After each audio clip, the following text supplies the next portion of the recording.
दुनिया में कल से तूफान बपा है। तूफान इस बात का कि इंडिया और कनाडा के दरमियान जो लड़ाई पिछले साल सितंबर 2023 में शुरू हुई थी, अब उसका एक नया रुख हमें देखने को मिल रहा है।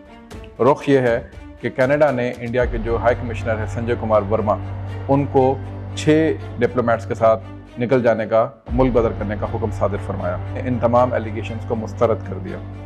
नतीजा हम सबके सामने है। कल प्राइम मिनिस्टर जस्टिन ट्रूडो, जिन्होंने पिछले साल सितंबर 2023 के अंदर पार्लियामेंट में खड़े होकर इंडिया को मोर्दे इल्ज़ाम ठहराया था, अब कल उन्होंने एक बाकायदा प्रेस कॉन्फ्रेंस की कि इंडिया जो है उसने एक बहुत मिसकैलकुलेटेड जो एलिमेंट है, एक बुनियादी फंडामेंटल एरर जो है उसने कंडक्ट किया, और वो ये कि उन्होंने ये सोचा कि कनाडा की फाइल के ऊपर आके कैनेडियन सिटीजन्स के खिलाफ वो क्रिमिनल एक्टिविटीज़ के अंदर इन्वॉल्व हो सकते हैं। और उनका काम ये था कि वो इजराइल के लिए इंटेलिजेंस गैदरिंग कर रहे थे कतर के अंदर बैठ के, कतर के खिलाफ। इंडिया ने उन 8 इंटेलिजेंस ऑफिसर वो डेथ रो पे चले गए थे।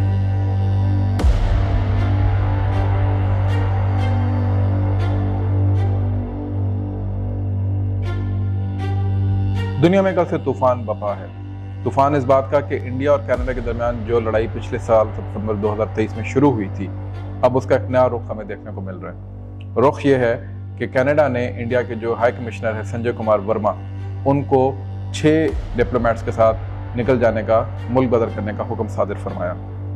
इंडिया ने भी दायरा टिट फॉर टैट करते हुए जो वहाँ के एम्बेसडर व्हीलर थे कनाडा के इंडिया के अंदर, उनको भी वहाँ से जाने का कहा। लेकिन जाने से पहले उनको मिनिस्टर ऑफ एक्सटर्नल अफेयर्स में बुलाया गया और कहा गया कि आप कनाडा के इस बिहेवियर को एक्सप्लेन कीजिए। एम्बेसडर व्हीलर ने बाद में सहाफ़ियों से गुफ्तगू करते हुए कहा कि मैंने उनको एक्सप्लेन किया कि हमने आपको कुछ इन्फॉर्मेशन प्रोवाइड की थी, कुछ इंटेलिजेंस प्रोवाइड की थी, कुछ हमने एविडेंसेस आपको दिए थे कि इसके ऊपर मिलकर दोनों ममालिक काम करते हैं और इस बात की तह तक पहुँचते हैं कि इंडिया में वो कौन से अनासिर हैं जो कनाडा और इंडिया के मामलात के अंदर और इनके रिलेशंस के अंदर दरार डालना चाहते हैं। लेकिन इंडिया ने बजाय इसके कि उसके ऊपर अच्छे तरीके से रिस्पॉन्स करते, उन्होंने इन तमाम एलिगेशंस को मुस्तरद कर दिया। नतीजा हम सबके सामने है। कल प्राइम मिनिस्टर जस्टिन ट्रूडो, जिन्होंने पिछले साल सितंबर 2023 के अंदर पार्लियामेंट में खड़े होकर इंडिया को मोर्दे इल्ज़ाम ठहराया था, अब कल उन्होंने एक बाकायदा प्रेस कॉन्फ्रेंस की अपने प्राइम मिनिस्टर ऑफिस से, और वहाँ पर उन्होंने कुछ 2 और ऑफिशियल के साथ मिल के ये बात कही कि इंडिया जो है उसने एक बहुत मिसकैलकुलेटेड जो एलिमेंट है, एक बुनियादी फंडामेंटल एरर जो है उसने कंडक्ट किया, और वो ये कि उन्होंने ये सोचा कि कनाडा की फाइल के ऊपर आके कैनेडियन सिटीजन्स के खिलाफ वो क्रिमिनल एक्टिविटीज़ के अंदर इन्वॉल्व हो सकते हैं। ये फंडामेंटल एरर उन्होंने इसलिए कहा क्योंकि कनाडा इस बात के ऊपर बहुत ज़्यादा कॉन्फिडेंट है कि उसकी इंटेलिजेंस मुकम्मल है, उसके पास एविडेंस मौजूद है, और वो उसको दुनिया के बाकी ममालिक के साथ शेयर कर चुके हैं। कैसे शेयर कर चुके हैं? कनाडा 5I का मेंबर है। 5I एक ऐसी इंटेलिजेंस कम्युनिटी है जिसके 5 बड़े ममालिक जो है दुनिया के, वो उसका मेंबर है। बहुत मशहूर है, एक इंटेलिजेंस कम्युनिटी है ये। इस इंटेलिजेंस कम्युनिटी ने भी कनाडा को इंटेलिजेंस गैदरिंग के अंदर हेल्प आउट किया था। कपल करें इसको उस वाक़े से कि यूएस की सॉइल के ऊपर भी एक सिख रहनुमा जो है, एक सिख एक्टिविस्ट जो कि यूएस के सिटीजन बन चुके हैं, उनको असैसिनेट करने के लिए भी रॉ ने किसी को हायर किया, जो कि पकड़ा गया बंदा, और बाद में यूएस ने, FBI ने इसके ऊपर प्रॉप करना शुरू किया और इंडिया उसके ऊपर भी टाइट स्पॉट में चला गया। इससे पहले अगर आप देखें तो ये तो वो वाक़यात हैं जो सिर्फ वेस्ट के अंदर हुए हैं। 2020 के अंदर ऑस्ट्रेलिया में भी 2 इंडिया के रॉ एजेंट्स पकड़े गए थे, जिनको वहाँ से एक्सपेल कर दिया गया था। और एक नेस्ट ऑफ स्पाइज के नाम से एक एलिमेंट जो उभर के सामने आया था कि रॉ वहाँ पे चला रही है, और वो भी इसी तरीके से कि वो उधर जो एंटी इंडियन एलिमेंट्स उनके अंदर पेनिट्रेट करे, उनको हंट डाउन करे और उनको फिर असैसिनेट करे। यही वाक़या आपको जर्मनी में भी देखने को मिलता है, जिसके अंदर कुछ ऐसे एक्टिविस्ट को और ऐसे एलिमेंट्स को जो कि लोकल सिख कम्युनिटी के अंदर पेनिट्रेट कर चुके थे रॉ के बिहाफ पे, जर्मनी ने उनको भी गिरफ्तार किया और उनको भी वहाँ से डिपोर्ट और एक्सपेल किया, बल्कि कुछ को अरेस्ट करके अपने पास भी रखा। इससे पहले कतर के अंदर 8 के करीब इंडियन नेवल ऑफिशियल्स जो हैं वो पकड़े गए, और उनका काम ये था कि वो इजराइल के लिए इंटेलिजेंस गैदरिंग कर रहे थे कतर के अंदर बैठ के, कतर के खिलाफ। इंडिया ने उन 8 इंटेलिजेंस ऑफिसर वो डेथ रो पे चले गए थे, और इंडिया ने बड़ी मुश्किलों से एक डिप्लोमेटिक क्राइसिस को संभालते हुए उनको आज़ाद करवाया, और इंडियन एनालिस्ट के मुताबिक एक इंतहाई ह्यूमिलिएटिंग डील के बदले में उनको आज़ाद करवा के वापस वो इंडिया लेके गए।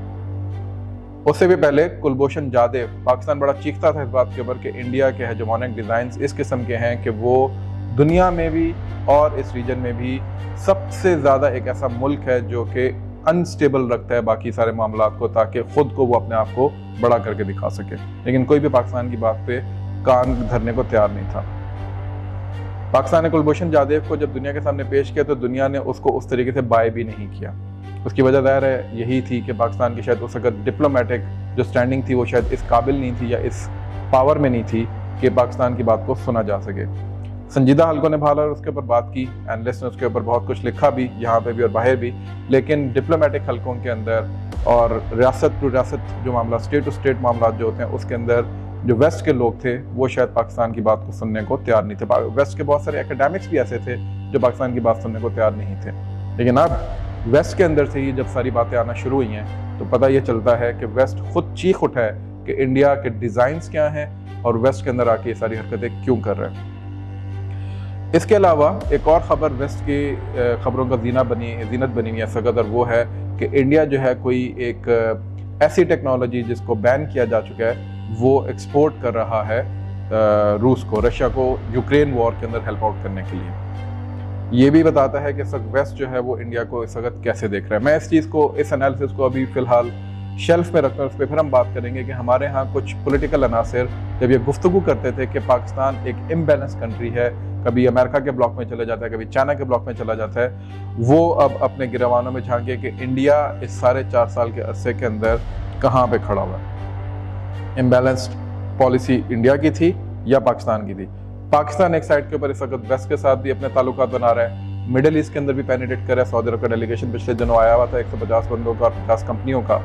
आप देखते हैं कि कतर के साथ भी पाकिस्तान के ताल्लुकात बेहतर होना शुरू हो गए हैं। आप देखते हैं कि चाइना, कल उनके प्रीमियर जो है पाकिस्तान आए और SCO पाकिस्तान के अंदर हो रहा है, जिसके अंदर रशिया के प्राइम मिनिस्टर तक अपने कोई तकरीबन मेरा ख्याल है 100 बंदों के साथ यहाँ पर आए हैं। 200 बंदों का डेलीगेशन जो है वो चाइना की तरफ से आया है। एक बड़ा स्ट्रॉन्ग डेलीगेशन कहलाता है ये दिखाता है कि पाकिस्तान ने दोनों तरफ, ईस्ट में भी और वेस्ट में भी, एक बैलेंस फॉरेन पॉलिसी को परसू करने की कोशिश की, जिसके डिविडेंड्स अब हम देख रहे हैं। और इंडिया ने एक इम्बैलेंस पॉलिसी परसू करने की कोशिश की, एक रोग स्टेट की पॉलिसी जो है उसने अडॉप्ट की। ये समझा कि शायद उसकी इकॉनमी शायद 5वें नंबर पे आ गई तो दुनिया के अंदर जहाँ पे भी जा सकता है जाके तो वो अपने मकासद को पूरा कर सकता है। उसको मेरा ख्याल है अब एक थोड़ी सी रियलाइजेशन होना शुरू हो चुकी होगी। नहीं भी हुई तो मेरा ख्याल है कि उसको हो जाएगी, क्योंकि रीजन के अंदर भी नेपाल के साथ जो उसके मामला पिछले 1 साल में चले वो भी हम सबके सामने हैं। बांग्लादेश के अंदर जो उसके एसेट्स के साथ हुआ, शेख हसीना वहाँ से भागी, वो भी हम सबके सामने है। श्रीलंका के अंदर से जो प्रेसिडेंट आए वो शख्स हैं जो कि LTTE,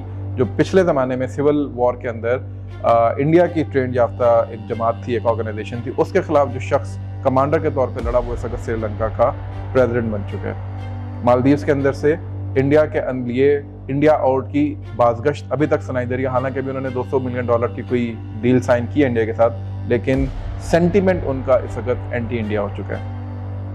इसके अलावा आप पाकिस्तान के अंदर देख सकते हैं कि इंडिया के बारे में क्या मामला चल रहे हैं। कश्मीर का जो इलेक्शन है वो भी आपके सामने है। ये वो तमाम मंजरनामा है जिसके अंदर इंडिया बावजूद इसके कि 5वें नंबर की एक इकॉनमी है, कहाँ पे डिप्लोमेटिकली खड़ी है और आइसोलेशन किसको फेस करनी पड़ी है। जयशंकर साहब SCO के लिए पाकिस्तान पे धार चुके हैं, वो इसमें बात भी करेंगे और वो यकीनन कोशिश करेंगे कि दोबारा से वो टेररिज्म का जो मंत्र है उसको किसी तरीके से उजागर कर सकें। लेकिन जो कनाडा ने उनके साथ कल किया है, अब ये देखना ये है कि क्या इस चीज़ को कोई बाय करेगा या नहीं करेगा।